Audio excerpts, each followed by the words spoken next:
So I'm here as a hybrid, as Nico was saying. I spent most of my professional life editing theatrical features, and in the last 5 years or so, I've veered into documentary filmmaking.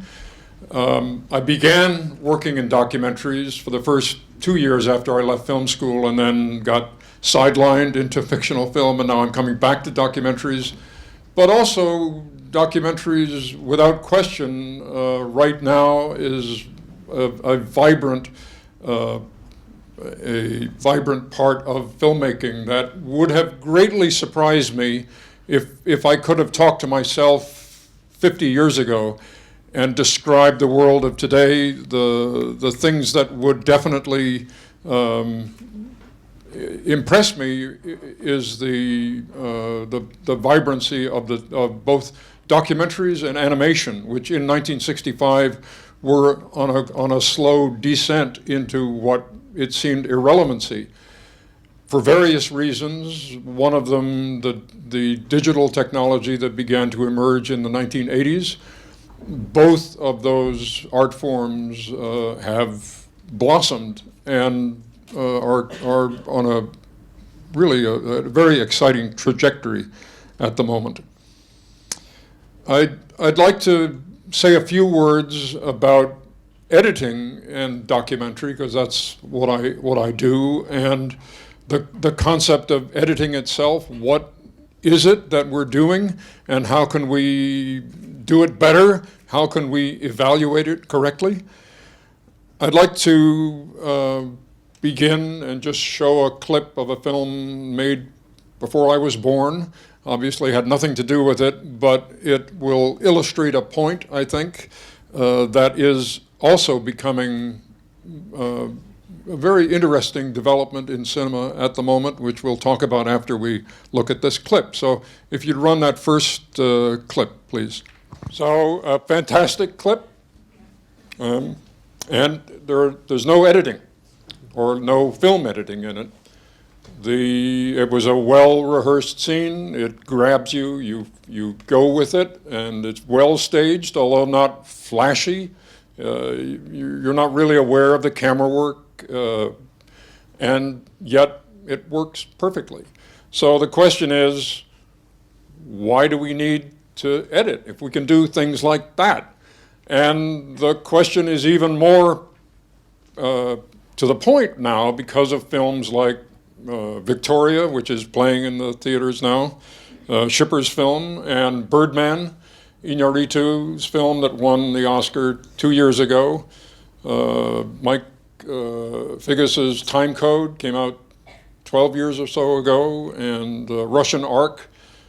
These are films that have no cuts in them, or at least no cuts that you can see, and they're very interesting. And are they the wave of the future? Is film going to go in this direction?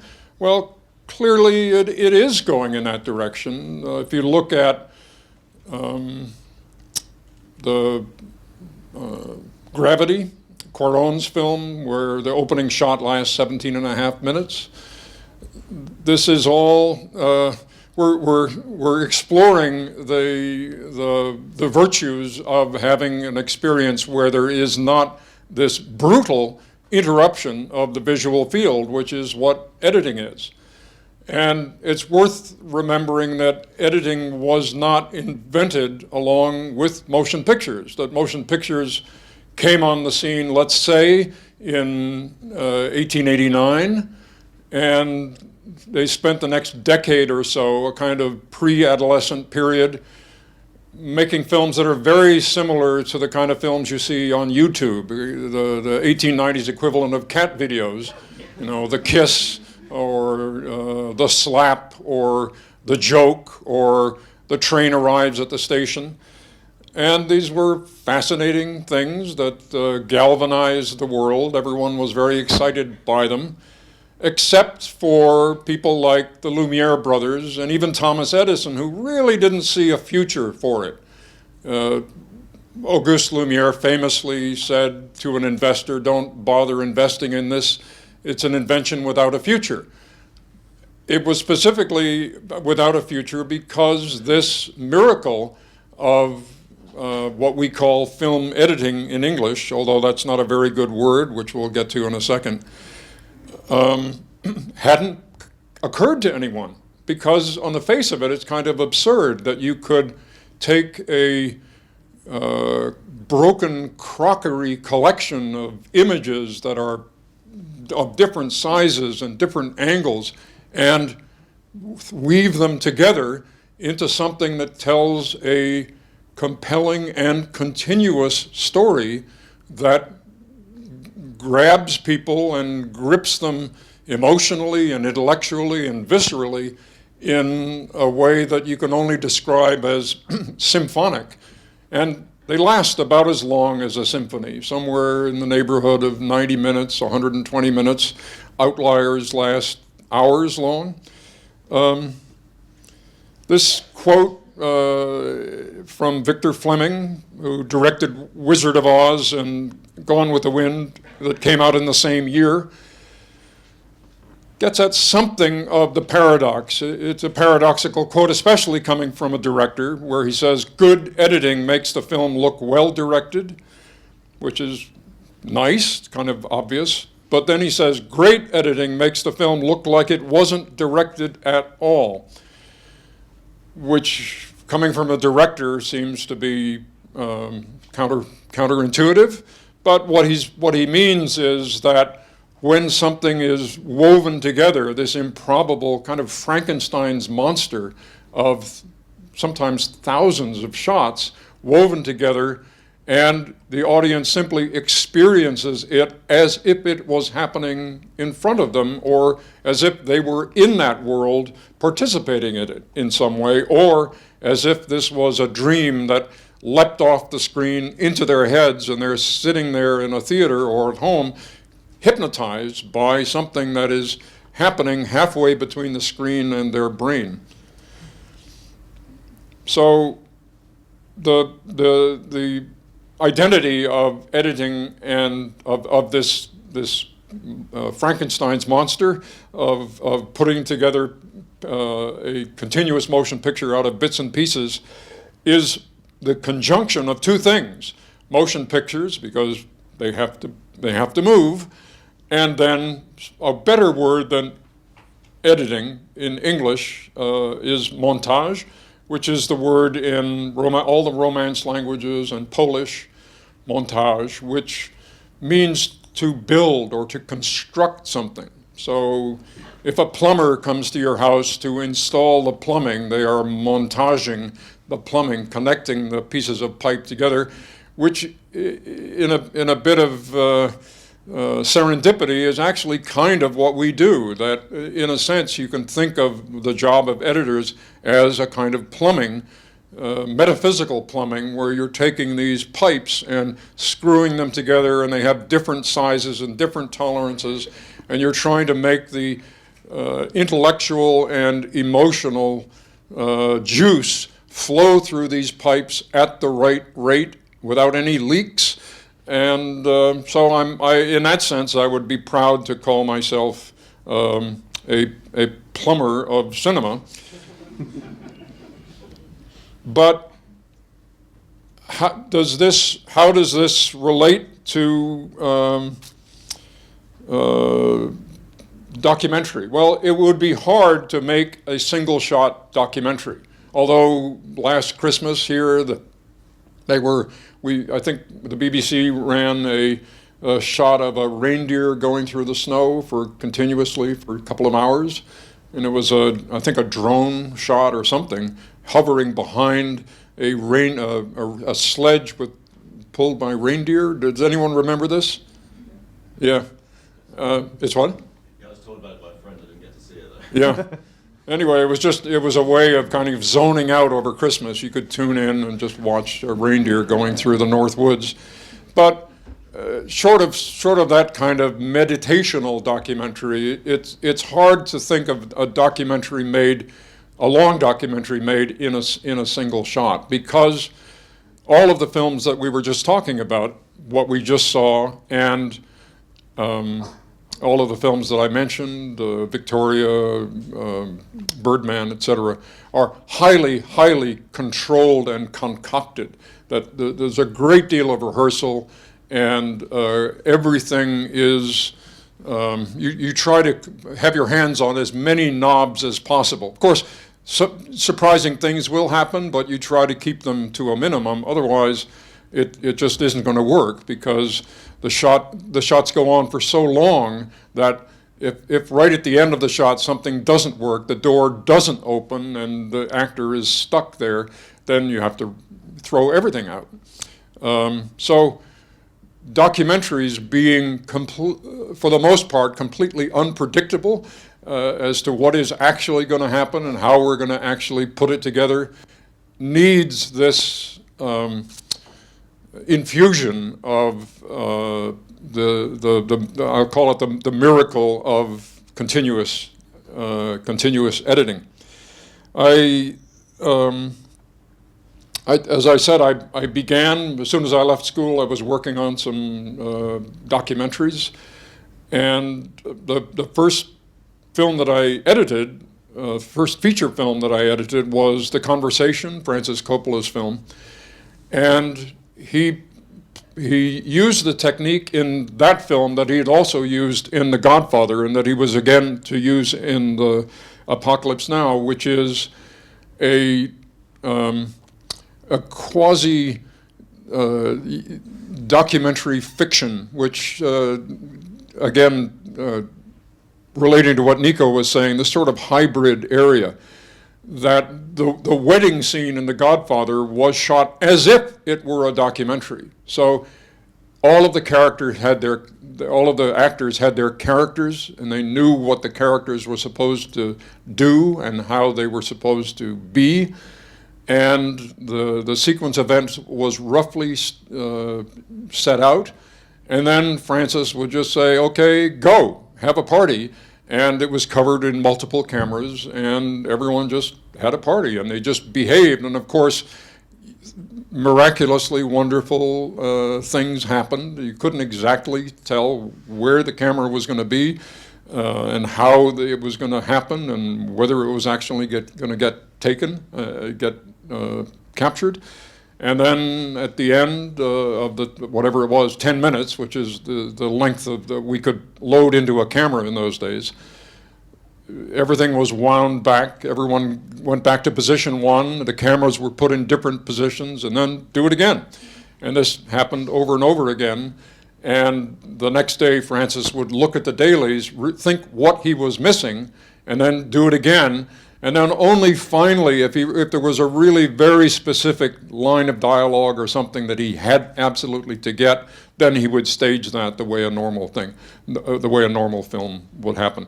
Same thing in The Conversation. Specifically, The Conversation was something that was being spoken between two people in a real environment with real people who didn't know they were being filmed, and there were 6 cameras hidden in shrubbery and behind anonymous-looking boxes that were painted gray that nobody knew what they were, in windows, and then, again, Francis just said, okay, go. And the 2 people, Fred Forrest and Cindy Williams, would walk around Union Square in San Francisco saying their lines and reacting to the environment around them. And there were 3 other actors, but everyone else in the scene is real and didn't know that they were being filmed. And then again, he just went back to position 1, moved the cameras slightly, made some adjustments, and did it again. So I had to approach the editing of this as if it were a documentary, because I couldn't predict, nobody could predict where was the best angle on that line of dialogue, and where was some serendipitously wonderful image that just happened to really be magic, but nobody could have planned out in the first place. So there was a huge amount of film, and I had to work out a complicated grid system of lines of dialogue and which camera is it covered on, and was it really good, or was it okay, or was it not so good. And then I would just put this grid up on the wall and squint at it and look for where the conjunctions of lines of dialogue and good performance were. So this is a kind of hybrid documentary. It is a fiction film, no question about it, but we are using documentary techniques to give it a sense of reality. And the attack on the beach, the so-called Valkyries section in Apocalypse Now, was done in the same way, except this was like everything on steroids. There were six cameras loaded with 10 minutes of film at a time. Every one, and this is now hundreds of people in helicopters and on the ground, and with real real in quotes explosions going off, and you had a position one and then go, and 10 minutes later it was done, and then you got everyone back to position one, which you can imagine took a long time.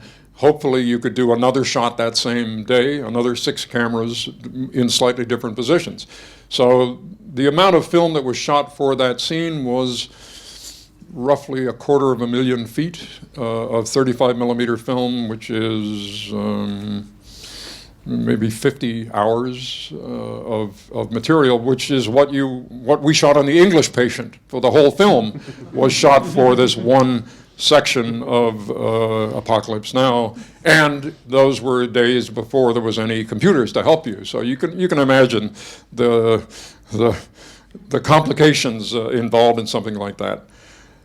The film we're going to see later tonight, Bella e Perduta, has a wonderful story attached to it because it was begun as a documentary in the particular style of Sarah and Pietro.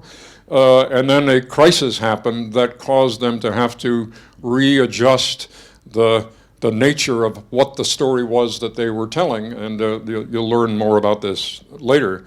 But aside from the fact that they are already interested in this hybrid area, the circumstances of making that film plunged them deeply into this hybridization area. Another film we'll take a look at in a second, the Unbearable Lightness of Being, is again a fiction film, but one that uses, in the middle section of the film, uses real footage, documentary footage of the Russian invasion of Prague, but at the service of the story, and the actors are inserted into this world in a very crafty, calculated way. But 90% of the time you are looking at images that really happened with real people, but that all of these images were photographed in 1968, which was 20 years before we made the film, and already that's almost 50 years earlier. So the hybridization which this festival is celebrating has a good broad spectrum behind it. And I've had personal experience of this kind of hybridization, both from my work with Francis in his own way and with Phil Kaufman. So why don't we run the first clip from the conversation and just take a look at that. You can get a sense of what it is that I'm talking about. So the question that gets raised by this infusion of documentary and theatrical is it's an interesting one. There's a lovely quote by Janet Malcolm, the writer, talking in novelistic terms, but I think it also applies to what we're discussing today, where she says, "The fiction writer faithfully reports what is going on in his or her imagination. We must always take the novelist's word, just as we must always be free to doubt the biographers. The facts of imaginative fiction are as hard as the stone that Dr. Johnson kicked. This is the way it is. Only in nonfiction does the question of what really happened and how people thought and felt remain open." And it in a sense, the fiction film creates a universe And the success of the film is partly defined by the distance to the event horizon of that universe. And so what you do is you describe a world and you describe the limits of what this world is going to observe and be concerned with, and you don't allow the audience's imagination to go further than that. So as a result, you're happy in a sense in the universe of the fiction world in the same way that we are happy in this universe because we can't see any other universe to compare it with.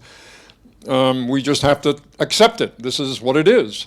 Whereas a documentary or a non-fiction piece of writing or a documentary film is kind of opens up the possibility of a multiverse, because there is the film, but then there is the reality of what got filmed. And even in a filmmaker like Frederick Wiseman, who, let's say, is the definition of a classic non-interfering documentary filmmaker. He doesn't use music, there is no narration, he still shoots on film, and everything just is what it is, except that he makes decisions about the camera angles, and he obviously makes decisions about how to edit and to put it together and what to leave in and what to leave out and in what order to put it. But the feeling is as close to this is what really happened as you can kind of get in a motion picture. And then you get something like this at the other end. And this next clip that I'm going to show, which is from Unbearable, Lightness of Being, which is kind of the reverse of The Conversation, where we have a real event and we put our actors, the photographs of our actors, into that event. Rather than this, which is our actors in a real environment and photograph everything together. But I thought before I do that, I would just propose something to you that occurred to me not so long ago about a way to analyze what is happening here. If we could just fire up this screen for a second.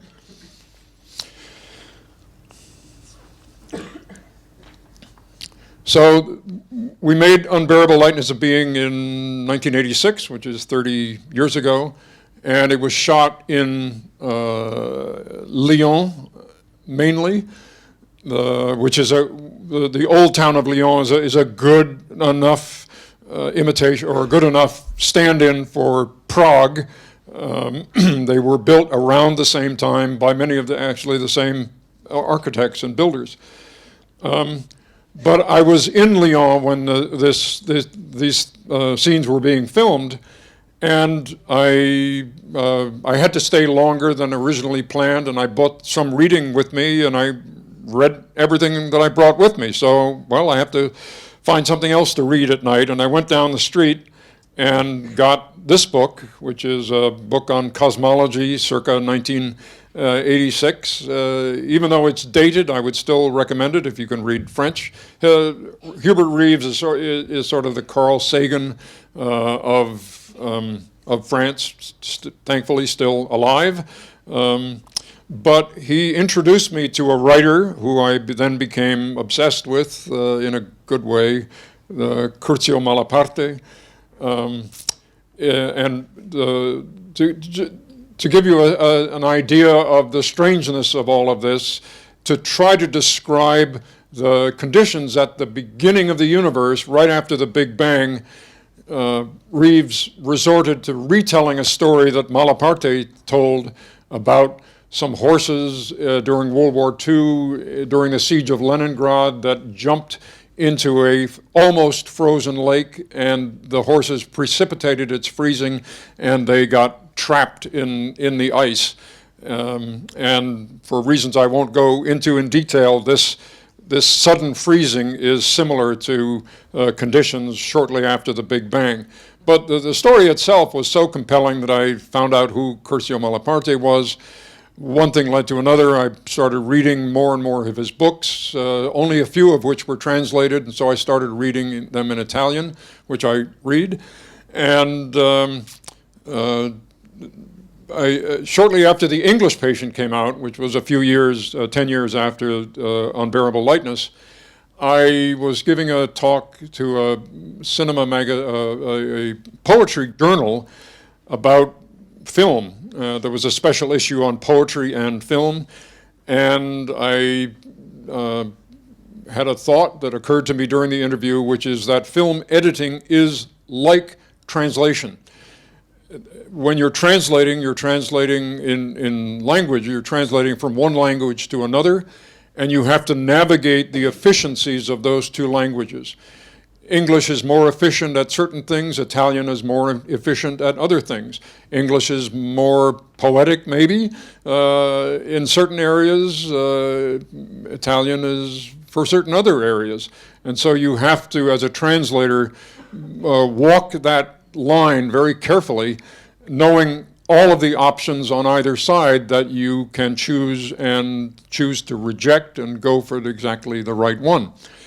And of course, we're not doing this when we edit film, but we are translating in quotes from the language of prose, which is to say the screenplay, into another language, which is the language of images moving in time and sound in time.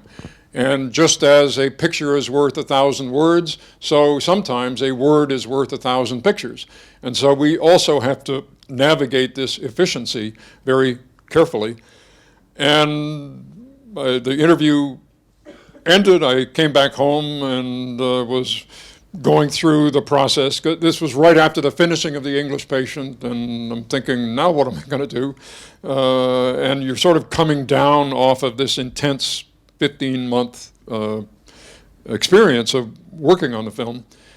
And I suddenly thought, maybe I don't know what I'm talking about with this translation stuff, because I hadn't really done any literary translation. So I thought, well, now's the time to do it. I've got some time, and who better than this fellow?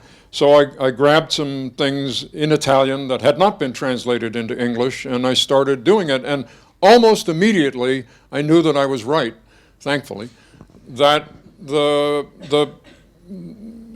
those of you who are film editors know what I'm going to talk about, which is that you're in the room alone working with the stuff, and you're talking to yourself, sometimes literally talking. Most of the time it's just kind of a mental chatter, which is, should I use this shot or that shot or that other shot? If I use that shot, I could begin it here. Okay, if I begin it there, should I end it here or here? If I end it here, then I could use that other shot. And, well, it's, this kind of mindless chatter that goes on coming to a decision, and not always with words. It's kind of a feeling that you're doing, but that's what's happening. And what you're doing is navigating these efficiencies, how best to tell this story in the most understandable, emotional, timely, short, pungent way. And this applies whether you're making a documentary film without any script or whether you're following a screenplay. You are dealing with these images and sounds and trying to concoct them into something that makes as much emotional truth and sense as you can possibly do. So I found that this chatter was happening in my head as I was doing the translating. Should I use this word or that word? If I use this word, then that would do that, but if I do this, then I'd have to shorten that, and maybe I could do this, and what's that word mean? Or is there another meaning of that? And anyway, blah, blah, blah. And it was a great relief to know that I was right. It was also a great relief because it addressed one of the occupational hazards of working in film at any area, which is that you work with great intensity and then it suddenly stops. And you don't know that you'll ever work again, and what are you going to do next, and all of these weird paranoid questions that you get. So it's like coming off drugs, and there's a cold turkey period there where you literally are sweating and kind of shivering and not knowing what's happening to me. It's a kind of seasickness, I think. And doing this translation, which luckily I could do this, I had learned how to do it, it was a way of sort of taking methadone after heroin. I was able to kind of come down off of the intensity of the film in a benign way that didn't cost any money, and nobody was looking over my shoulder, and I was able to, it's kind of like knitting, you know, you just sit there doing this occupational basket weaving. But so I continued to do this for the next 10 years or so. One of the things that surprised me greatly, Malaparte, you may not know him, but if you have seen Contempt, Godard's film, you know his house, the house that he built in Capri, which is this beautiful orange thing there, which is one of the landmarks of 20th century domestic architecture. He was not an architect, he was a writer and a journalist, but he was a multi-talented person who also directed a film in the late 1940s that won a prize at one of the early Berlin film festivals, Cristo Proibito, the Forbidden Christ. And he wrote the music for the film. So he was a multiple threat person. But here is the Italian for one of the things that I translated. And he wrote in prose, although he did write some poetry, but mostly he wrote in prose, very rich, very resonant, full of these fantastic images of frozen horses and other horrible, wonderful things. This is a short story about a period in his youth when he was around 9 years old, when he sleepwalked a lot.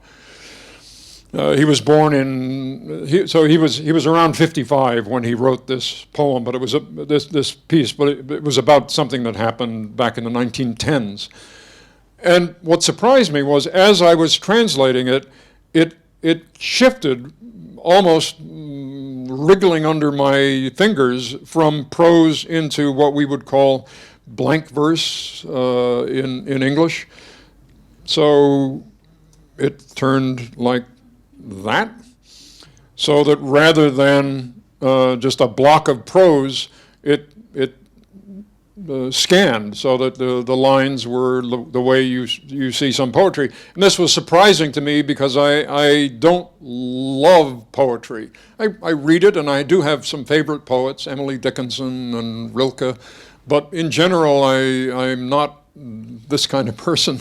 So I was curious, well, okay, this is happening, and I'm not really willing it to happen, but so I'll let it happen, maybe I'll learn something.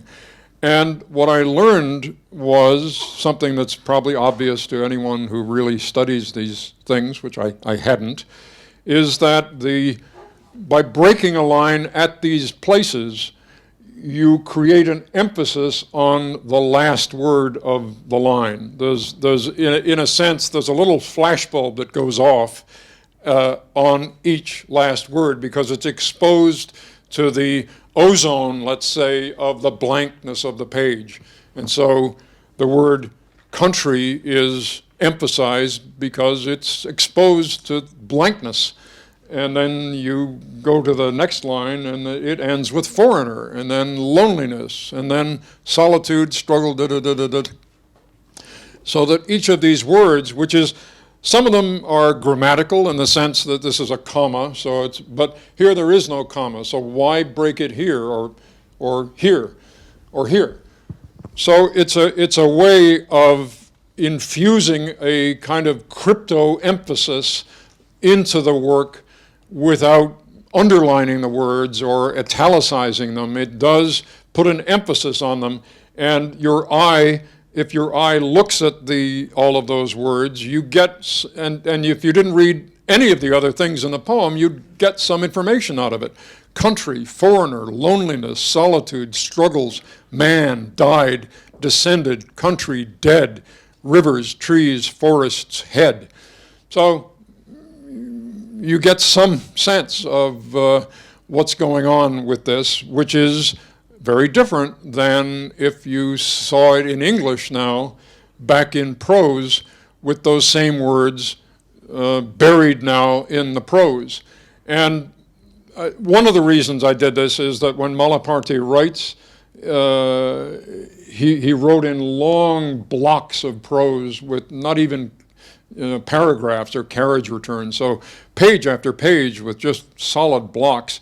And it's not the way we write today. So I was trying to aerate the material and give it some breath, particularly because Italian is already a very musical language, which has a breath in it different than English. So I think that's some of the reasons that I was doing that. But it's still a little mystery to me. Anyway, the putting it back in this shape, we also see a shape there, and if we got rid of the words themselves and just looked at the shape, we get these, whatever they are, kind of telegraph bar scan type stuff. And that's when some little light went off, which is that idea that I mentioned where I said there was this little flashbulb that goes off at the end of each line. It's very similar to what happens when we edit film. That we run a shot, on whatever machine we're using, we're looking at it and we say we're going to cut here. Well, why? Frequently we decide to cut, as you saw there, in a non-grammatical place. We're making a cut from one shot to the next shot, right in the middle while somebody's speaking. We don't wait for them to end. We cut to the reaction shot while the dialogue is still going on. But hopefully the best thing is the image that we use at the moment of the cut has this virtual flashbulb effect. There's something about it that, because it's over, that impresses itself on the mind of the audience in yes, it's a subtle way, but we're talking artistry here, and much of artistry is about subtleties that have a cumulative effect over the whole piece. So that in an ideal sense, me, would want each shot to end with an image that was as revelatory and as iconic as possible. Just as we saw in that poem, that those words of struggle, loneliness, man, died, country, death, whatever, those are iconic words for this particular poem. I didn't end it on of or the or a less significant word. So similarly, in putting together a film, a way of looking at it is to try to end each shot at rhythmically the right point, but also, if possible, to make that the image as striking, to choose as striking an image as possible, because when you take that image away suddenly, what I was talking about earlier, the brutality of editing, that causes the audience in a ways that they're not even aware of to register that image because of the shock of it. And then, of course, you compare that image with the next image, which is the first image of the incoming shot, and then, just like we scan here, the thing is repeated over and over. And I did this, which is a time scan of the scenes of one of the scenes from the conversation. So the first shot is, X long, and the next shot is 1/4 of that. The next shot is 1/6 longer, and then anyway, you get the idea that there is a kind of a blank verse hidden in every film because of film editing. And if we address this issue and really approach it with the right mind set and think of this idea that I was just mentioning of these trying to end on as an iconic an image as possible, the film has a chance at getting as deep and as poetic and as musical as it can possibly be. So in that spirit, and in the spirit of our documentary investigations, let's look at the next clip from Unbearable, Lightness, my plunge back into documentary filmmaking was on the film Particle Fever, which came out 2 years ago, which was about the discovery of the Higgs boson. And it was a film that was started filming in 2007. And I joined it in 2012 after 5 years of filming at CERN in Geneva. And they had already amassed 250 hours of material. And there was another 200 hours of material from CERN themselves, so it was a huge amount of stuff. And it was a documentary about something that nobody knew what was going to happen. The idea was they're going to turn this machine on and it will either explode or it will create a black hole that will suck the Earth into the middle of itself, or they will discover the Higgs boson, or Godzilla will come out of it. Nobody knew, or they'll discover nothing.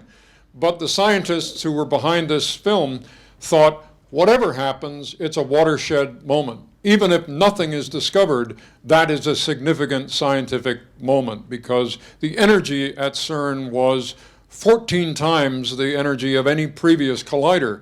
And so if they saw nothing at that energy, that was a significant piece of information for scientists. Of course, they didn't want this to happen. So I jumped in and started working with the material. It reminded me most, although I've never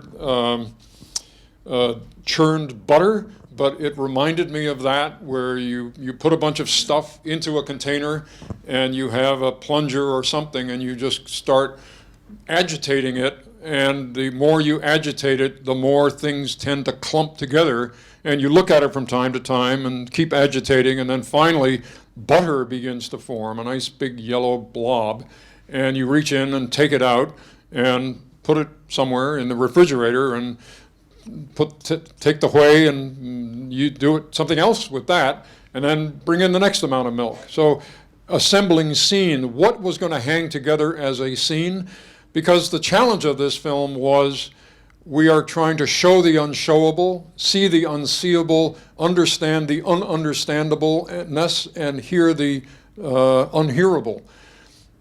Nobody can see this thing work. It's all down there in the dark, and when it's running, and if you went down there, you would die because of the radiation. And so people are just looking at monitors, and they're looking at really just reams of numbers. And this takes years and years and years. So cinematically, it was an extremely challenging film to make an interesting film out of.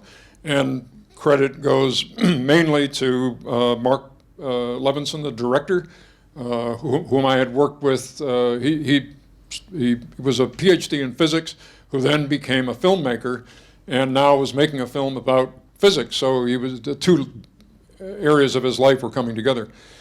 One of the things that intrigued me was a statue of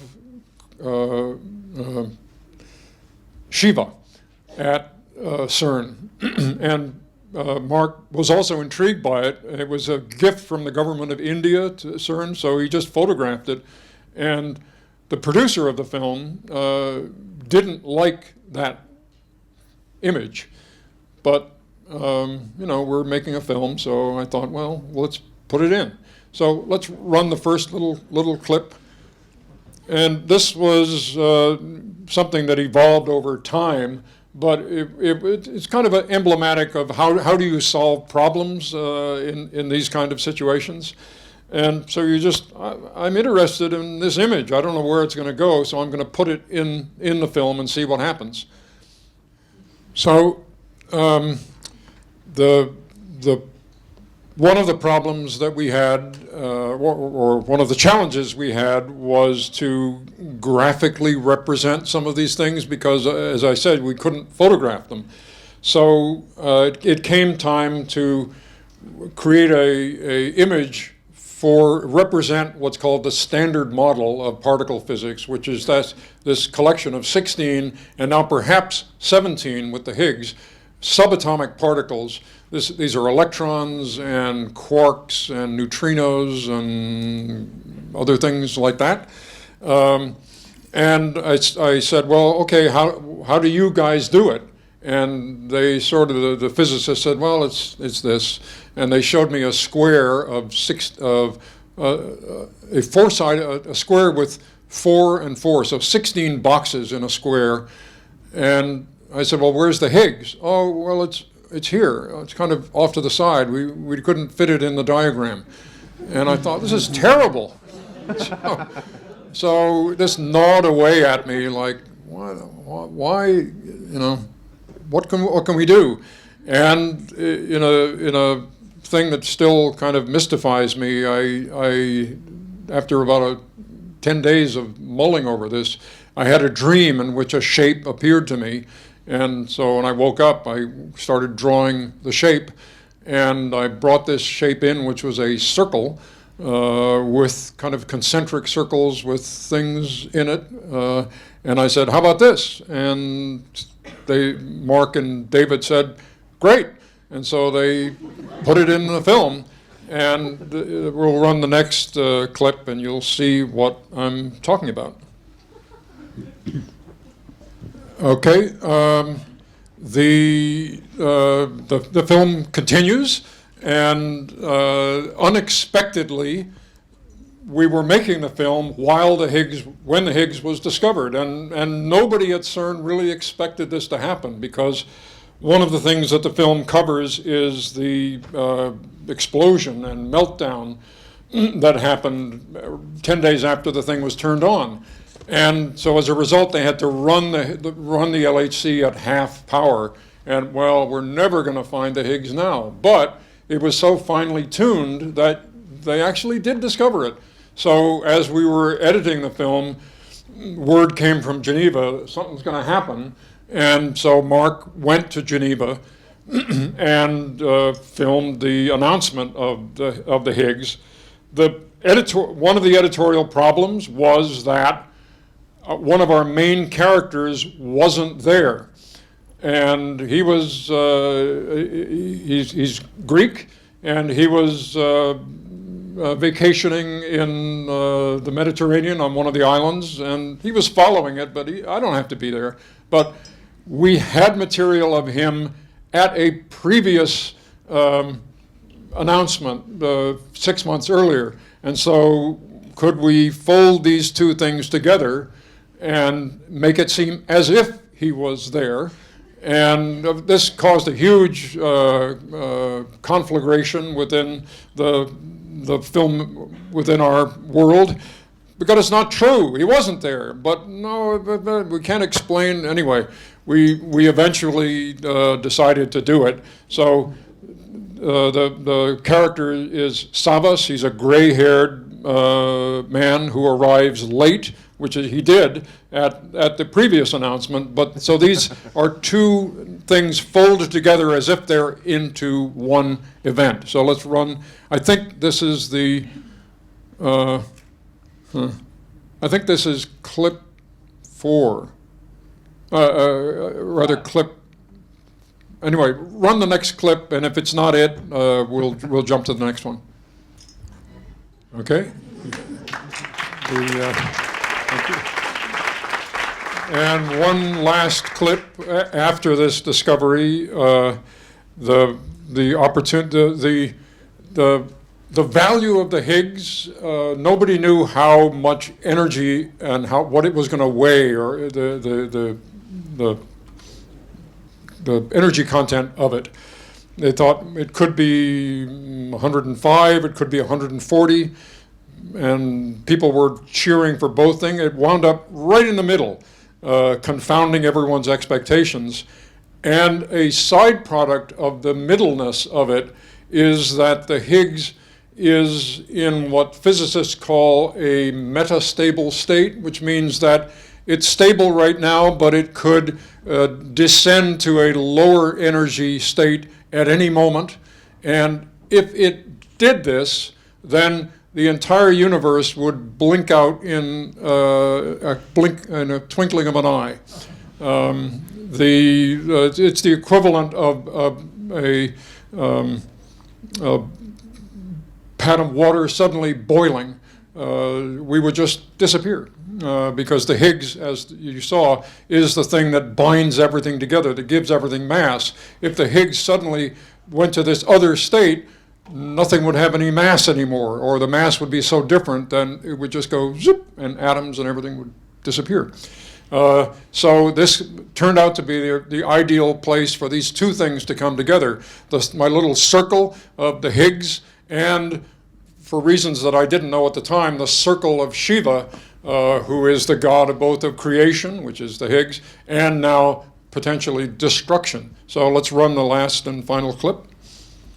In some kind of serendipity, this is the book of my translations of Malaparti that came out a couple of years ago. There's a wonderful section here where Malaparti is in Finland during the war, of all places, and he's just witnessed some horrible thing that happened during the war, and he's where's my mic? He's sitting in a reindeer graveyard in Finland, and he says, "And as seashells capture the reflections of the sandy shore, of the sky and of the sea, and of the voice of the sea, melting them together in a universe of light and sound, like the reflection of an alternate universe, invisible to the eye and inaudible to the ear, so this sky seemed a reflection of a universe far from us, a universe foreign to us, inhuman, a universe of cruel and impassive abstraction. In certain hours of the day or night, when the light came to rest and everything was still, dreamlike, suspended over an immobile abyss of lakes, forests, rivers, it seemed then that even the sky had abandoned us, that over our head shimmered the void, the absolute void of experimental physics."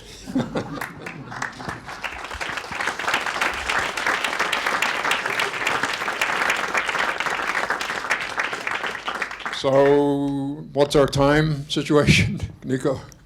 Yeah, literally 2 questions. Okay, 2 wonderful questions, and I'll answer them as rapidly as possible.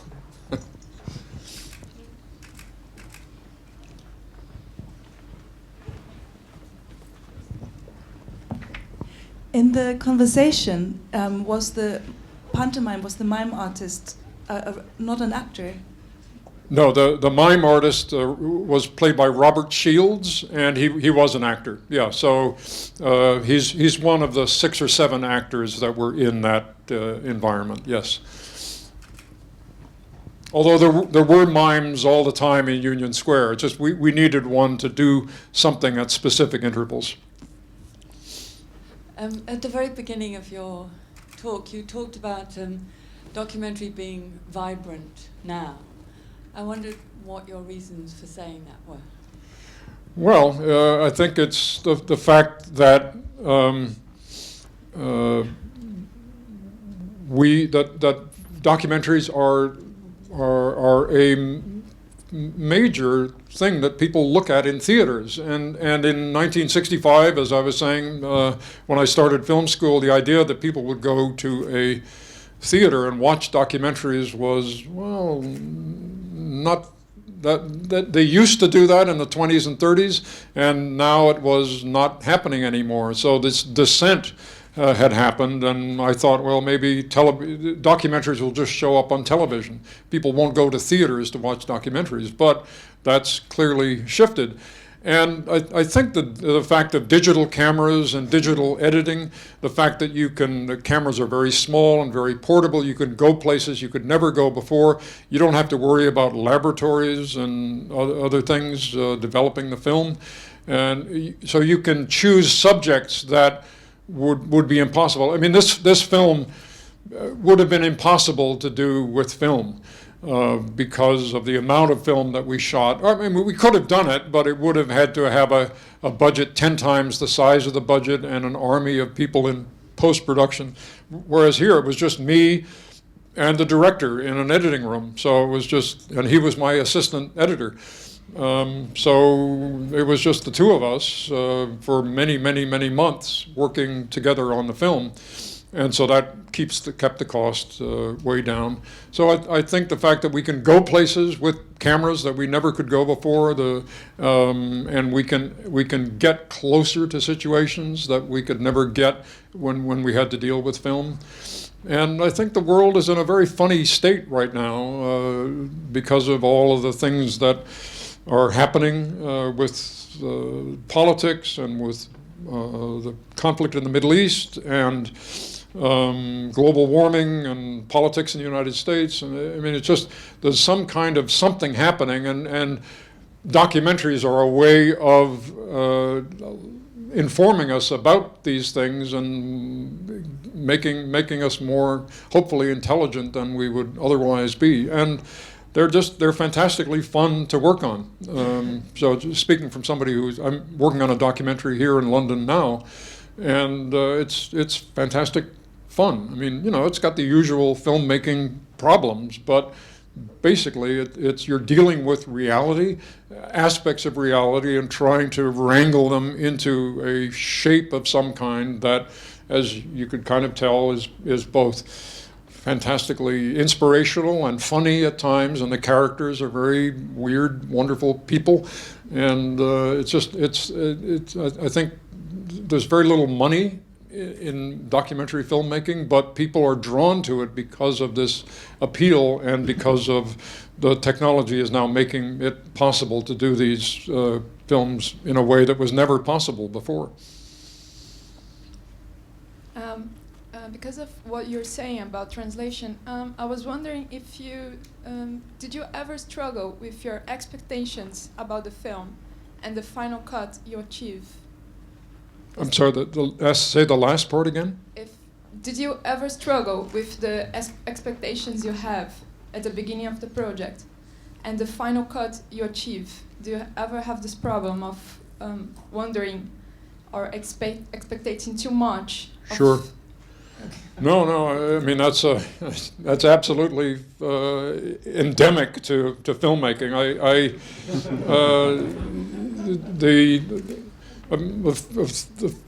The phrase for it that I have in my head is you start every film with one certainty and 10,000 questions, 10 million questions really. So one thing that you can hold on to and a whole host of uncertainties, and you end the project with 10,000 certainties because you filmed it, and one question, an unresolved question. And that this is actually a good thing. You're giving this question, which you can't predict in advance, and you have to desperately try to answer every question, but you can't. So there is a question at the end that you give to the audience, something that is unresolved, that is for them to resolve. That's why the film needs an audience. A film that answers all of its questions, that resolves itself completely on its own terms, really doesn't need an audience. And audiences can kind of feel this. This film, it's impressive and everything, but it doesn't need me. But if there is this one thing that is unresolved, that it's a thing that you toss to the audience, you figure it out. You come to terms with it. And this is part of the dance between the film and an audience. The film is this weird hybrid because it's a mass intimate medium. Of course, they're expensive, and we want as many people to see it as possible. So it's a mass medium. On the other hand, when film is really effective, and it occasionally is, many films aren't, but occasionally films will be successful. The people watching the film form an intimate bond with it. They may be sitting in an audience, but it's like the film is talking to them personally. How does that film know what I know? That this film seems to be talking to me. Those actors seem to be looking at me and talking about things that I am dealing with in very different ways than this person. And so if you can get that sweet spot of mass intimacy, where it has a broad appeal, it talks to everybody, but when it talks through some mysterious alchemy, it talks to each person in a way that they recognize as being deeply personal to them. And there are all kinds of reasons for this, which we don't have time to go into. But it's basically the use of metaphorical images and sounds, that you don't complete things. You give enough information, but not the whole thing. And this applies to acting and cinematography and editing, obviously, but everything. And the audience supplies, out of their own experience, the missing pieces, and this creates a bond between the film. So that's what you really want to do. You don't really want it to be everything that you wanted. You want it to actually be smarter than you are. You want the film to be better than you are, and it has a chance at that, because film is such a collaborative medium, and that everybody, if given the chance, who works on the film contributes something to the final product, which is not strictly one person's thinking about the subject. Yeah. Hi, you have mentioned the importance of relationship between technology and storytelling. Have you seen any VR documentary? And what do you think video editing will evolve in this new technology? Virtual reality, you mean? Yes. I have seen a tiny bit, and so far it's very nascent, let's say. It may get there, but it's I didn't say wow. I thought, well, okay, but you know, if somebody leaving the